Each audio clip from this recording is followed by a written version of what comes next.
성령님께서는 마지막 때 마귀들이 자신의 교리를 가질 것이라고 말해줍니다. 그렇다면 그들이 가르칠 교리는 무엇일까요? 성경은 우리에게 분명히 말해주고 계십니다. 그들의 교리는 명확합니다.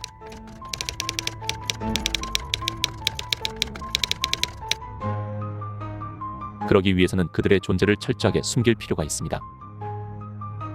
그렇다면 어디서 누구에게 그들의 교리를 가르칠까요? 그것은 교회 안의 기독교인들입니다. 기독교인들은 악령이 실제로 존재하는 것을 믿고 그것을 폭로할 수 있는 잠재적 위험 요소이니까요.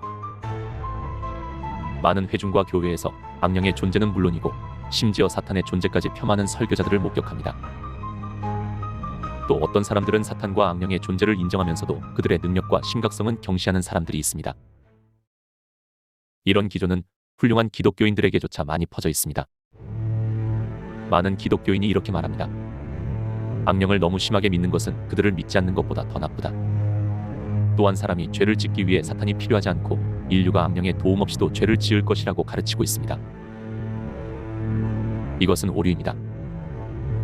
성경은 죄가 사탄에게서 왔다는 것을 명확하게 명시하고 있습니다. 인류가 사탄 없이 죄를 지을 것이라고 말하는 것은 마귀들의 교리입니다.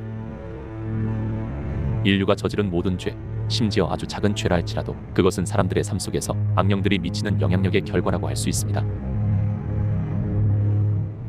오늘날 우리의 삶 속에서 사탄과 그의 악령들의 존재와 역할에 대해 아무리 강조해도 지나치지 않을 것입니다.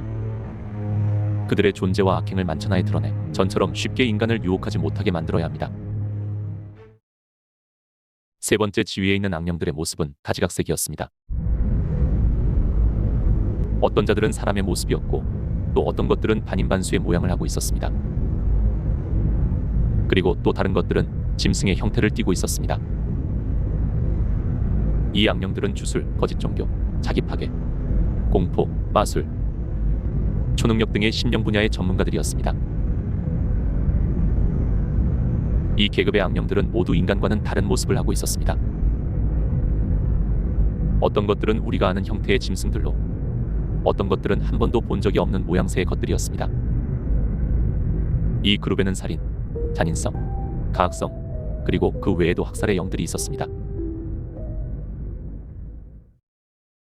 마지막으로 가장 낮은 등급의 악령들로 그들의 모습은 너무 끔찍해서 토악질이 나올 정도였습니다.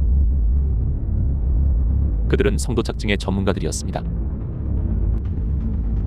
그들의 변태적 성향은 심지어 다른 악령들도 경멸하였고 그런 이유로 항상 자기네들끼리 은밀하게 움직였습니다. 에덴 동산 이래로 사람들이 저지른 거의 모든 변태적 행위는 그들의 작품이라고 할 수 있습니다. 그들의 주된 임무는 인류의 도덕성을 낮추는 것입니다. 이 악령들은 사람들에게 아름답고 매혹적인 무언가로 접근합니다. 그러나 그들의 본 모습은 추하고 역겹기 그지없었습니다. 그들의 유혹에 넘어가서 변태 행위를 하는 사람들이 저들의 실체를 볼 수 있다면 다시는 그런 짓을 즐길 수 없을 것입니다. 또 한 그룹의 악령들이 있었는데 나는 그들을 신비 악령이라고 명명했습니다. 그것은 이 무리의 형태나 전문 분야를 알 수 없었기 때문입니다.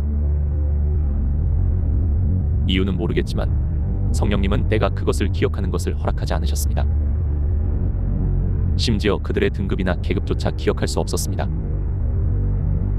다만 그들과 관련해서 어렴풋이 떠오르는 것은 어느 악령들보다 자신을 숨기는 데 뛰어났고 인간 육체에 대한 통제력이 대단하다는 것이었습니다.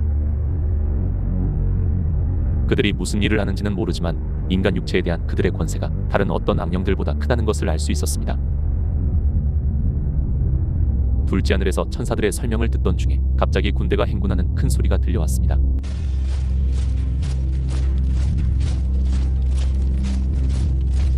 고개를 돌려보니 거대한 거인 군대의 행렬이 우리를 향해 행군해오고 있었습니다. 그들은 첫 번째 계급인 전쟁의 악령들이었습니다. 사탄의 신복 중의 신복으로 어둠의 통치자이자 높은 곳의 영적 사악함을 통제하는 자들이었습니다. 악령들이 하던 일을 멈추고 다가오는 군사들을 피해 길을 내주기 시작했습니다. 나는 성령님의 보호를 받고 있어서 두려움이나 불안감을 느끼지 않았습니다. 그럼에도 그들이 뿜어내는 기세에 본능적으로 경직됨을 느꼈습니다. 거인 중 하나가 대열을 이탈해서 내게 다가왔습니다. 그는 허리를 구부려서 나와 눈을 마주쳤습니다. 그때 나는 그들이 우리를 얼마나 증오하는지 느낄 수 있었습니다. 할 수만 있다면 우리를 갈갈이 찢어 놓았을 것입니다. 그리고 그와 비슷한 적개심을 모든 높은 계급의 악령들에게서 보았습니다.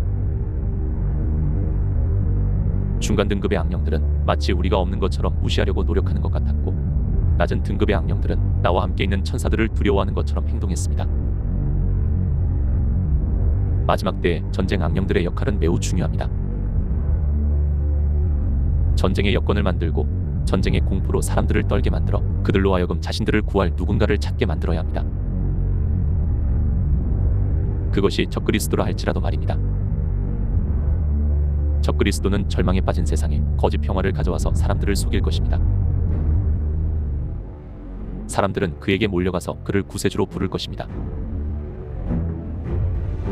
그가 세상 무대에 등장할 시간이 머지않았습니다. 그것을 위해 전쟁의 악령들은 밤낮 없이 일하고 있었습니다. 나는 그 외에도 여러 곳을 돌며 그들에 관해 배울 수 있었습니다. 이는 하나님이 허락하신 일이라 악령들은 자신의 진짜 모습을 드러내야 했습니다. 나는 그들의 모습뿐 아니라 각자의 전문 영역도 볼 수 있었습니다. 한데 이상한 느낌이 들었습니다. 저들에게서 이상하리 많지 압도적인 중압감과 우울함이 느껴졌던 것입니다. 나를 안내하던 천사가 내 생각을 읽고 말했습니다. 당신이 이상한 감정을 느끼는 것은 이곳에는 사랑이 없기 때문입니다. 천사의 말은 놀랍기 그지 없었습니다. 저들은 사랑하지도 않는 주인을 섬기고 사랑하지 않는 수하들을 다스리고 있었습니다. 심지어 동역자 관계인 사이조차 서로에 대한 애정이 눈꽃만큼도 없었습니다.